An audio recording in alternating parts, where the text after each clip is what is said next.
माधव कुमार नेपाल समूहले सार्वजनिक रूपमै अन्तर्राष्ट्रिय जगतको सहयोग माग्नुको मतलब उनीहरूको सम्पर्क सूत्रहरू जहाँ जहाँ छरिएका छन् ती सबै प्रयोग गर्न उनीहरूले खोजेका छन्। तर उनीहरूले एउटा के कुरा बुझेका छैनन् भनेदेखि उनीहरू नै पहिला प्रयोग भएका हुन्। माधव कुमार नेपाल पनि पटक पटक प्रयोग भएकै हुन्, विशेषतः केही क्रिस्चियन लबीबाट र भारतीय संस्थाहरूबाट उनी परिचालित हुन्।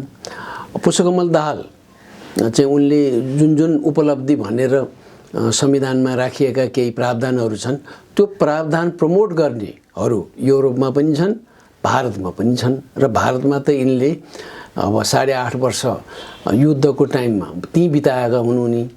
त्यसकारणले यी मध्ये विभिन्न निकायहरूसँग यिनीहरूले सम्पर्क बढाएको देखिन्छ। तर सम्पर्क बढाउँदैमा ती संस्थाका अधिकारीहरूले यिनीहरूलाई विश्वास गरेर यिनीहरूलाई सहयोग गर्छन् नै भन्ने चाहिँ छैनन्। त्यो सायद हुँदैन, यिनीहरूले खोजे बमोजिम भन्ने मलाई लाग्छ। जस्तै इन्डियामा पुष्पकमल दाहाललाई र बाबुराम भट्टराईलाई त रले नै परिचालन गरे हो र माधव कुमार नेपाललाई धेरैसो भारतीय संस्थाहरूले गरे हो। क्रिस्चियन लबी त स्पष्ट रूपमा रहेछ भन्दाखेरि उनीहरूका धेरै वैदेशिक भ्रमणहरू यही क्रिस्चियन लबीको एउटा न एउटा सूत्रहरू मार्फत उनको वैदेशिक भ्रमण भएर छ भन्ने देखियो, सरकारी भ्रमण बाहेक। त्यसपछि होली वाइनले त सबै कुरा छताछुल्दा पाएतै हाल्यो भन्दाखेरि यिनीहरूतिर यिनीहरू आशीर्वाद देखिन्छ। कतिको प्रभावकारी हुन्छन् हेर्न बाँकी छ। मलाई लाग्छ उनीहरू प्रभावकारी हुन सक्दैनन्। खुब भयो भने आन्दोलन चाहिँ सशक्त पार्न सक्छन्। किनभने यहाँ खेल खेल्दाखेरि छिमेकी दुईटा राष्ट्र छन्, भारत पनि छ, चीन पनि छ, युरोपियन युनियन पनि छ र चीनसित प्रतिस्पर्धा एकदम बढेको, झन्डै दुश्मनी लेभलमा पुगिसकेको अमेरिका र चीनको सम्बन्ध केही महिनासम्म थियो र अहिले पनि धेरै फरक हुन्छ जस्तो लाग्दैन। अमेरिकाको चीनप्रतिको धारणामा शैलीमा परिवर्तन आउँछ तर खास तुकमा फरक पर्दैन जस्तो मलाई लाग्छ। यिनीहरूले अपेक्षा गरे बमोजिम उनीहरूले सक्दैनन्। उनीहरू भनेको भारत चीन बाहेकका कुरा। अब भारत चीनको चाहिँ धेरै घुसपेट छ यहाँका मूलधारका दलहरूमा, त्यसकारणले केही प्रभाव हुन सक्छ। उनीहरूको के आकलन छ अब उनीहरूको यही भन्ने चाहिँ उनीहरूले स्पष्ट रूपमा भनेकै छैनन्। उनीहरूले लेखाउँथे, जस्तै भारतीय सरकारी निकायहरूले विभिन्न अखबारमा लेखाउँथे। अब अहिले पनि त्यो क्रम जारी नै छ जस्तो छ। त्यसमा त राज संस्था फर्कन सक्ने सम्भावना देखा छ। यो संविधानले काम गरेन भन्ने आशयको लेखहरू टिप्पणीहरू देखिन्छन्। टेलिभिजनका समाचारहरूमा नि यस खालको टिप्पणी समावेश भएको छ। त्यसैले भारतीय पक्षहरू चाहिँ अहिलेका मूलधारका दलहरूसँग खुसी छैन भन्ने चाहिँ देखियो, सबैसँग देखियो। घुसपेट अलिअलि त पक्कै छ। त्यसकारणले यो आन्दोलन उनीहरूले भ्याएसम्म बढाउँछन् र हिजो भर्खरीको पुष्पकमल दाहाल र माधव कुमार नेपाल समूहले आयोजना गरेको काठमाडौँमा आयोजना गरेको जुलुस त ठुलै थियो। तर ठुलैमा त पैसा खर्च गरे हुन्छन्। उनीहरूका विभिन्न निकायहरूमा उनीहरूका प्रतिनिधिहरू पनि छन्। अहिले पनि स्थानीय निकायहरूलाई मिसयुज गरेका छ। अनि सरकारी पक्षले त प्रधानमन्त्री केपी ओली यति ढुक्क थिए कि उनले नै उनीहरूले हालै काठमाडौँमा आयोजना गरे र्याली हप्तौँ अगाडिदेखि हेर्नु हाम्रो जुलुस कस्तो हुन्छ भनेर भनेका थिए र घोषणा पनि गरे। यो के भयो भने स्थानीय निकायका स्रोतहरू दुरुपयोग भयो दुवै पक्षबाट। अनि त्यसैले उनीहरूकै मान्छे हुन्छन्, उनीहरूकै ठुलो छ, जुलुस त ठुलो भयो। तर ठुलो भएर के गर्ने? आफ्नै मान्छेले हो ताली त आइहाल्छ नि। ओठ खोल्न पाएको छैन, ताली त्यसै आइदिन्छ। आफ्नै मान्छेले गरिदिनु के ठुलो कुरो छ। ऊ बेलामा पञ्चायतको टाइममा नि पञ्च र्यालीमा त्यस्तै गरी ताली बजाएर आउँथ्यो, नआउने होइन। अहिले पनि आफ्नै मान्छे भएपछि त आइहाल्छ नि। किन त्यस्तो उहाँ घाम सहेर आएछ, जाडै महिना भयो नि दिउँसो घाम गर्मी नै हुन्छ नि। किन आए मान्छेले घन्टौँ पुरै भन्दाखेरि समर्थन गर्नलाई हो। पार्टीका एक्टिभिस्टले मात्र चुनाव जित्ने त होइन। खालि एकले अर्कोलाई भ्रम छर्न सकिन्छ कि उसको स्ट्रेन्थ यति उसको स्ट्रेन्थ यति भनेर आम नेपाललाई पनि जुलुस त ठुलो छ भनेर त्यो भ्रम पार्नलाई ए बाबा कार्यकर्ता भएपछि जुलुसमा आउँछन्। झन् कार्यकर्ताहरूले यस्तो र्याली गर्ने अवसर नपाए निकै लामो समय भइसकेको थियो। त्यसैले यसबाट चाहिँ हामी भ्रमित हुनुहुन्न एउटा। तर आगामी दिनमा कार्यकर्ताहरू स्ट्रिटमा बढी से बढी उतार्ने चाहिँ पुष्पकमल दाहाल र माधव कुमार नेपालको योजना छ। सायद सफल हुन्छन् पनि र राजनीतिक दलले त गर्ने त्यही हो नेपालमा। त्यो गर्यो भने त्यो भड्किने सम्भावना धेरै छ। त्यो भड्किने चाहिँ किनभने नेता बीच विगत केही महिना यता नेकपा फुटेपछि जुन किसिमको गाली गलोज नाम तोकेरै एक आपसमा जस्तो आदान प्रदान नै भन्नु पर्यो भइरहेछ यस्तो नेपालको इतिहासमा भएकै थिएन पहिला। अहिले यस्तो गाली गलोजको तहमा आए।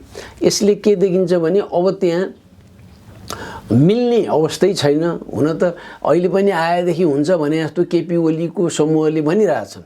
यो चाहिँ अर्को फटाइ हो। यो चाहिँ आरोप भएको पनि होला नभएको कुरो पनि लाछ। धेरैसो भएकै कुरा लाछ।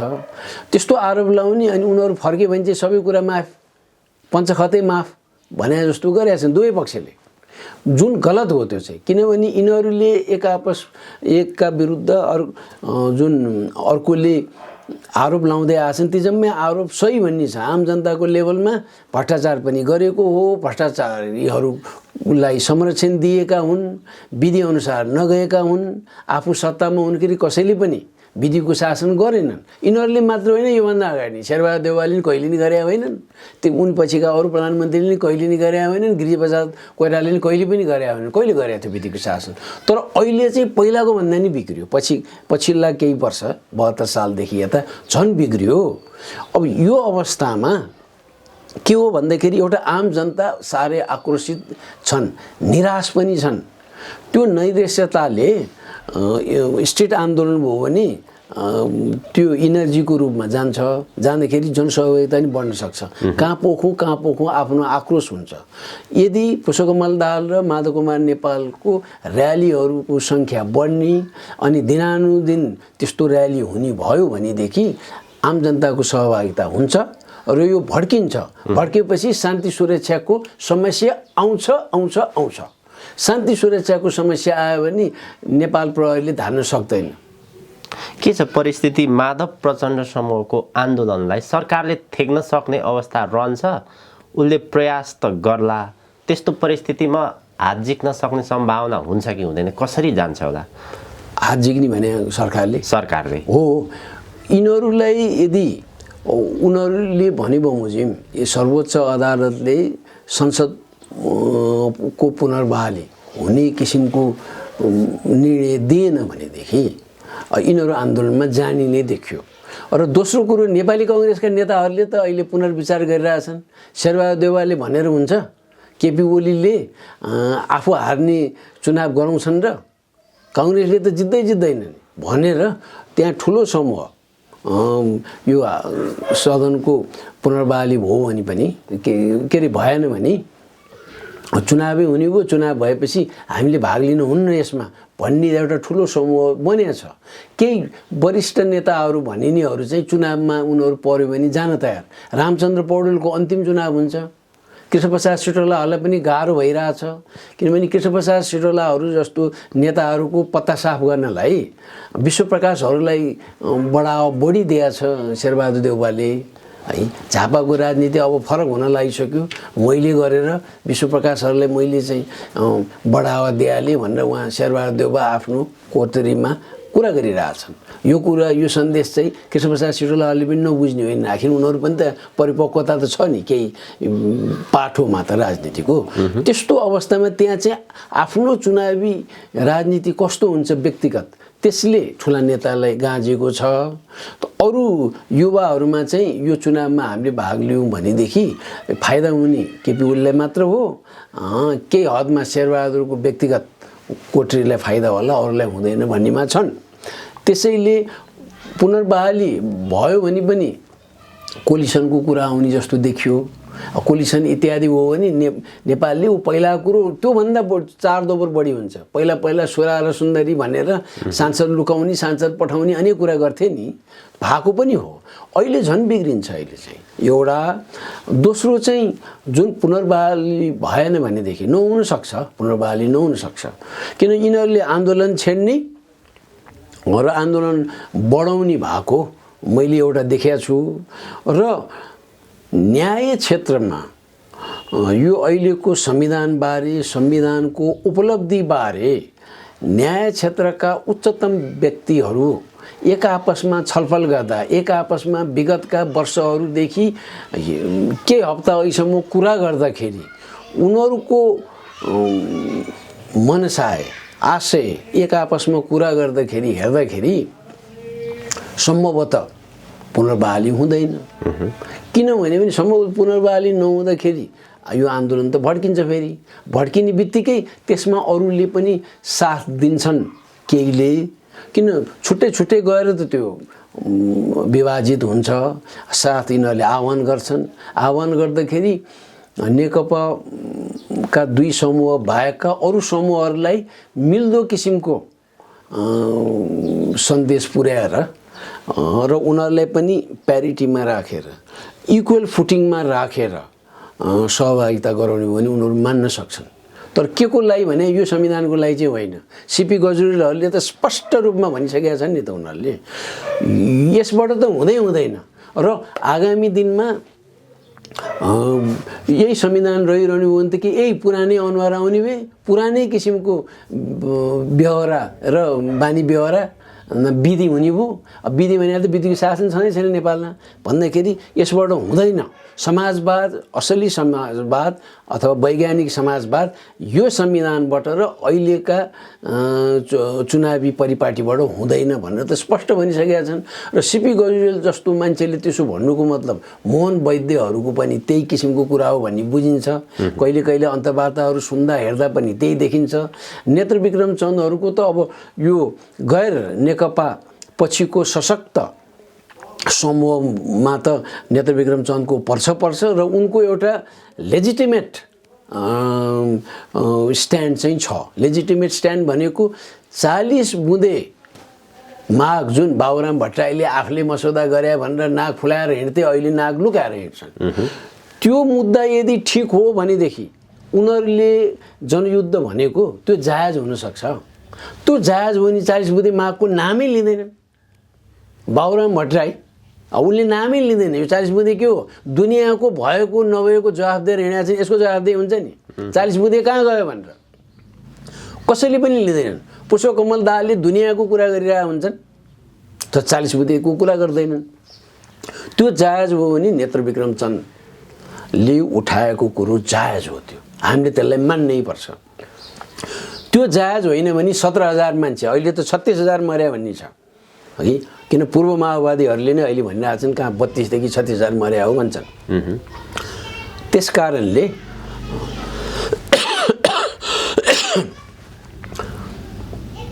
अब त्यतिका मान्छे मर्नुको सार्थकता छ त भन्दाखेरि अब त्यतिका मान्छे मर्नुको सार्थकता त छैन। यदि 40 बुँदे मागलाई चाहिँ गाड्ने हो भनेदेखि, त्यसैले नेत्रविक्रम चन्द उनी ठिक भयो भने यिनीहरू बेठिक भए र संविधान पनि बेठिक भयो। र त्यो बेलामा परिवर्तन उपलब्धि भन्नेहरू सब धरापमा पर्ने भए। र अहिले छोटकरीमा भन्दाखेरि यो संविधान कसरी बन्यो भन्दाखेरि बाहिरको ठुलो प्रभाव पर्यो। कतिले त बाहिरबाटै आएको हो, यहाँ त उल्था मात्र गरेको हो भनेर त नारायणमान बिचुक्चेहरूले नै भनिरहेछन्। उनीहरू पनि त एउटा अडानमा दशकौँसम्म, 40औं वर्षसम्म, 50औं वर्षसम्म आफ्नो अडानमा बस्ने नेताहरू हुन् नि त यसको जवाफ पनि दिन सकेका छैन राम्ररी। अनि हिन्दू राज्य कसरी आयो, कन्दै आयो हिन्दू राष्ट्र भनेर त नेपाली कांग्रेसकै नेताहरूले पटक पटक गिरिजाप्रसाद कोइरालादेखि अहिलेसम्म भनिरहेछन्। भन्दाखेरि यो संविधान साँच्चीकै जनआकांक्षा अनुसारको प्रक्रियाबाट आएको होइन। जनताबाट लिएको सुझाव पनि थोरै दिनलाई समय दिनेखेरि पनि त्यो सिल बाँधेर राखे, त्यो जवाफै आएनन्, त्यसलाई हेर्दैनन्, केलाएनन्, संविधानै खास पढेकै होइनन् र संविधान बनाउनेमा त्यो मसौदा तयार गर्ने सन्दर्भमा अगुवाहरू भन्नेहरू जम्मै आइएनजिओबाट प्रभावित हुन्। तिनीहरू यहाँ आउँदाखेरि चाहिँ रातारात विज्ञ भए हुन्, ड्राफ्ट गरेपछि त जो पनि विज्ञ हुन्छ नि। संविधानमा त्यो डिटेल र टु डेप्थमा अहिलेका वरिष्ठ अधिवक्ताहरू कतिजनाले पढेका छन् त? हामी पनि हेरौँ नि त। साधारण पढ्नेले त जहिले मैले पनि पढेको छु, उनीहरूभन्दा अगाडि पढेको छु मैले चाहिँ।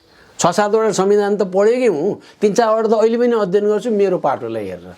त्यसैले यो संविधान बनाउने प्रक्रिया नै नाजायज किसिमले भयो। अरूलाई चाहिँ तर्साएर डराएर अनि राज्यको स्रोतहरूको दुरुपयोग गरेर सांसद बनाए हुन्। संविधान सभा 2-2वटा बनाए हो, ती नै झेल भयो नि। 2-2वटा किन बन्यो भन्ने नै कुरा आएको छ नि। इत्यादि कारणले यो संविधानलाई विदाई गर्ने दिन आएको जस्तो छ। र बाहिरकाले पनि आफ्नो मुद्दा, आफ्ना स्वार्थहरू कसरी नेपालमा लागू गर्ने भन्दाखेरि अमेरिकाले चीनका विरुद्ध, युरोपियनहरूलाई धर्म प्रचार, यही नै हो। उनीहरूले जे मुद्दा उठाएका छन् धर्म प्रचारको लागि हो। यो एकदम निर्विवाद रूपमा उनीहरू अगाडि बढाउँछन् र प्रलोभन देखाएर धर्म प्रचार गर्न सकौँ अनि रिलिजियस कन्भर्जन गर्न सकौँ भन्नेमा हो। उनीहरू धेरै सफल पनि भएका छन्, सङ्ख्याबाट नि हेरी हुन्छ। उहाँ फ्रान्समा चाहिँ सेन्सस लिँदाखेरि तिम्रो धर्म के हो भनेर सोध्न पाइँदैन, कतिपय ठाउँमा तिम्रो धर्म भनेर उल्लेखै गराउन पाउँदैन, तर यहाँ चाहिँ गर्छ। हजुर हजुर। नेपालको राजनीतिको अहिलेको परिस्थिति हेर्दाखेरि प्रधानमन्त्री केपी शर्मा ओलीको कदम विरुद्ध ओली समूहका बाहेक सबै मानिसहरू सडकमा आन्दोलन गरिरहेका छन्। प्रधानमन्त्री ओलीको तर्क मान्ने हो भने उहाँले ताजा जनमतमा जाउँ भन्नुभएको छ। तर उहाँमाथि के खालको आरोप छ भने उहाँले यो संविधान, गणतन्त्र यी जम्मै कुरा समाप्त पार्ने बाटोमा जानुभयो।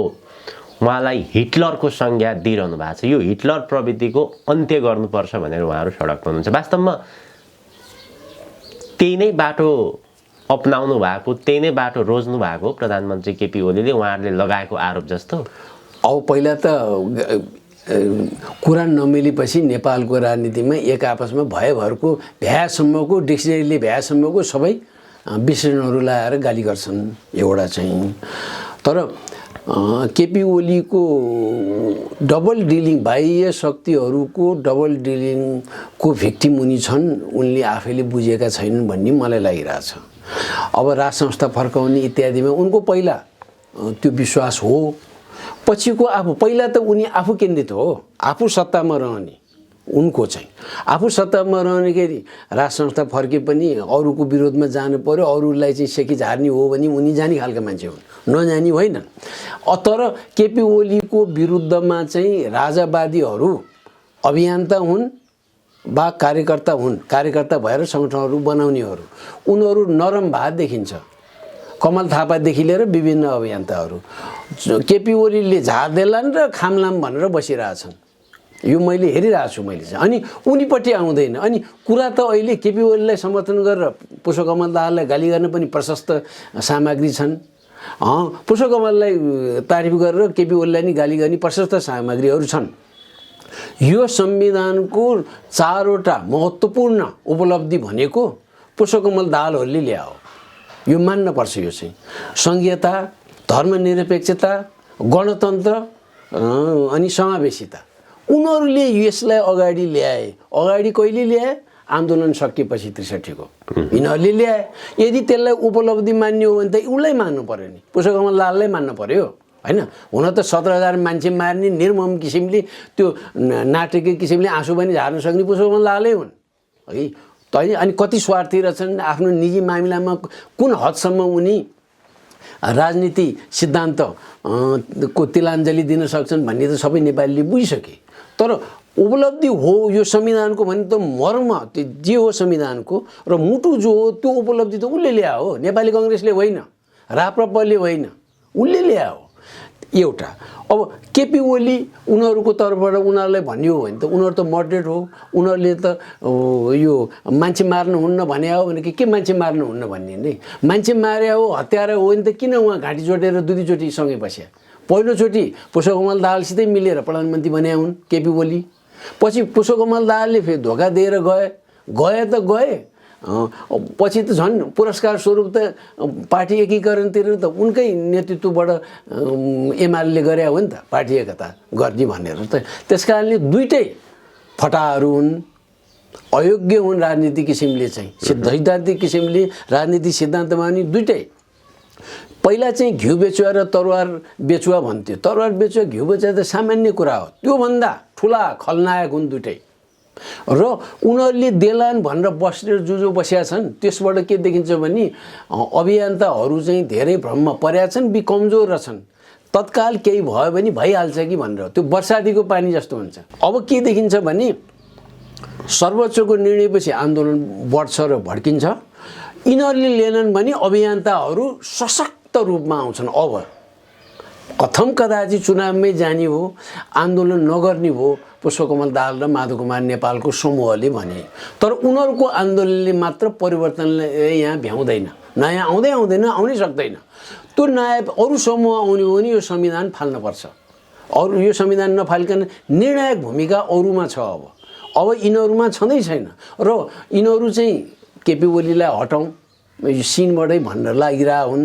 तर अरू अभियन्ता र धेरै एलिटहरूको ठुलो समूह चाहिँ यी पुराना नेताहरू नै हटाउनु पर्यो यिनीहरूलाई भन्नेमा छन्। त्यसैले कसैले यो व्यवस्था जानु पर्यो, कसैले यो संविधान जानु पर्यो भनेका छैन, कसैले त यो जानै पर्यो भनेका छन्। तर एउटा सिम्बोलिक भ्याल्यु पनि हुन्छ। यो रेडियो नेपालको यहाँ चाहिँ म्युजिकल नोटेसन्स चाहिँ किन फरक हुँदै गयो त? पहिला एउटा बजाउँथे पछि अर्को किन बजायो भने यो नयाँ युग देखाउनको लागि हो। यो फेल खाएपछि यो फालिदिन्छन् संविधान र फाल्नै पर्छ।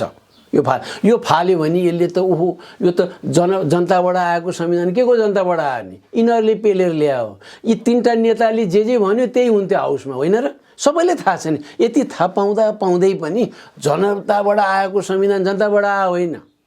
अहिले केपी ओलीले कसैलाई नियुक्ति दियो भने हाम्रो इच्छा त्यही रहेछ, त्यसैले उनलाई आइजिपी बनायो, उनलाई उहाँ आर्मी चिफ बनायो भन्ने त होइन नि, उनीहरूले दिए होइन नि। त्यस्तै व्याख्या गरेर हिँड्छन्।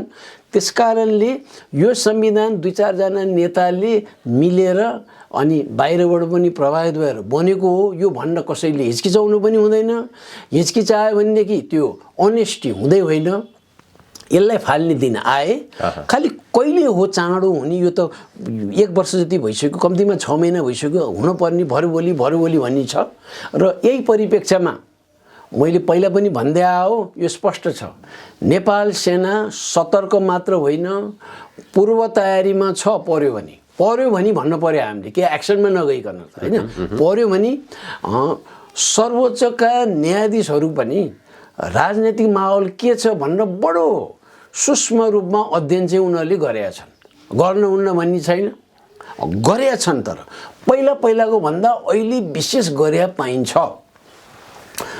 र न्याय क्षेत्रका केही उच्चतम तहका व्यक्तित्वहरू चाहिँ इम्प्लिकेसन्सबारे कुनै निर्णयको प्रभाव के हुन्छ भनेर एक आपसमा चाहिँ कुरा गर्छन् है। अब इम्प्लिकेसन के हुन्छ भनेर निर्णय दिने त होइन सैद्धान्तिक रूपमा। त त्यहाँ त कानुनले जे भन्छ त्यही मात्र भन्छ नि हामीलाई, त्यसैले आँखा पटिलाउने भनेको छ नि त उनीहरूले होइन। तर मानिस त सबै मानिस हुन्। तर एक आपसमा र अन्य व्यक्तिहरूसँग पनि राजनीतिक प्रभावबारे के हुन्छ निर्णयमा भनेर चाहिँ उनीहरूले डिस्कसन गरे हुन्। यो चाहिँ र हृदय छामेर कुरा गर्यो भने यसले त भनेको कुरो सही हो, कसरी थाहा हो भन्न ठान्छन् उनीहरूले चाहिँ। छाने हो मिल्न पनि मिल्छ, यो मान्यानीको कुरो पनि होइन। त कुरा गर्न त मिल्छ नि आफ्नो घरमा। तर ठाउँमा गरेका छन्। र यी 3-4वटा राज्यका प्रमुख निकायहरूका नेतृत्व तहबीच संवाद नयाँ किसिमले बढेको छ पछिल्लो समयमा। यो मेरो जानकारीमा छ नयाँ किसिमले। नयाँ किसिमले भने अहिलेको समसामयिक राष्ट्रिय महत्त्वका घटनाहरूबारे र ती घटनाहरू कसरी विकसित हुन्छन् भन्ने बारे उनीहरू बीच केही कम्युनिकेसन छ। किन यो कम्युनिकेसन राख्नुपर्छ नयाँ किसिमको भनेर प्रयास त भयो अलि अगाडिदेखि नै। र पछिल्लो समयमा त्यो संवाद इस्ट्याब्लिस भएको बुझिन्छ।